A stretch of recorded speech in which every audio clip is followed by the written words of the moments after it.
Hey, what's up? It's Renee Mija. In this video, we're going to check out one of my favorite 80s keyboards, what I call my baby Juno.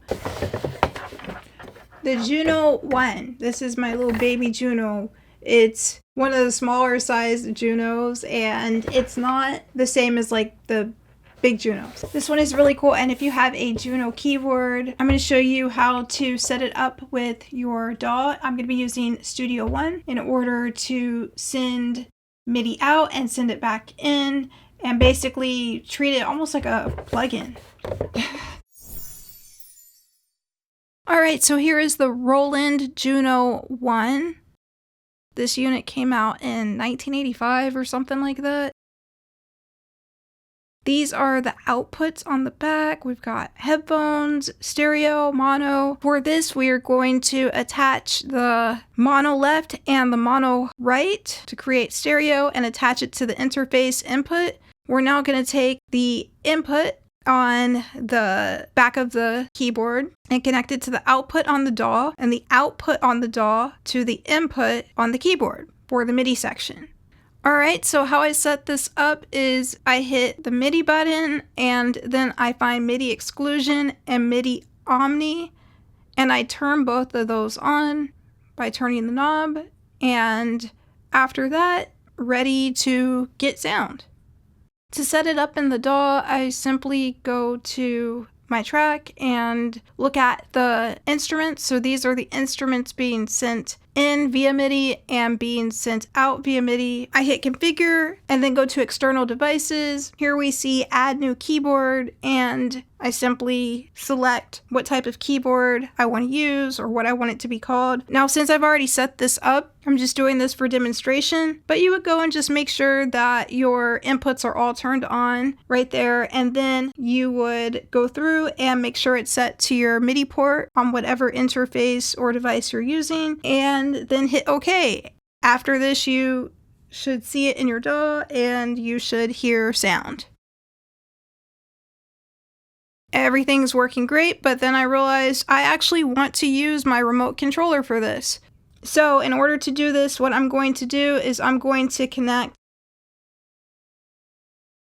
So I'm going out of the DAW and into my synthesizer remote, and I'm going out of the controller remote and into the keyboard, and I'm going out of the keyboard and into the DAW. Now we are ready to test out the sound with the MIDI melody I wrote, and I'm going to, for fun, shape the sound, and you also get to hear a bit of how the Juno sounds and how the remote operates.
Later on, we're going to check out how to actually use, there's a software, it's a free software, it's pretty cool, and it actually sets it up to where it takes the MIDI signals from your keyboard and it actually inputs it and makes it into a preset. And you can make different presets to use within your DAW, which is awesome. So any of the cool sound effects and changes that I make on my keyboard are saved on my computer as a preset, which is completely awesome because it's really kind of tricky to save presets within the Juno. I don't save anything to the Juno because I don't want to overwrite any of the presets. Even the ones I don't like, I still want to keep them. I have backed it up and things like that, but I just like leaving it as is there. So hopefully this helps you set up your keyboard or drum machine or MIDI device with Studio One. The main part is just finding where on your device you activate your MIDI inputs and outputs. And once you do that, it's pretty much the same process in Studio One. I hope you have an awesome, cool, fun, amazing rest of the day. Like and subscribe. Please check out my other videos and I'll talk to you later. Have a great rest of the day.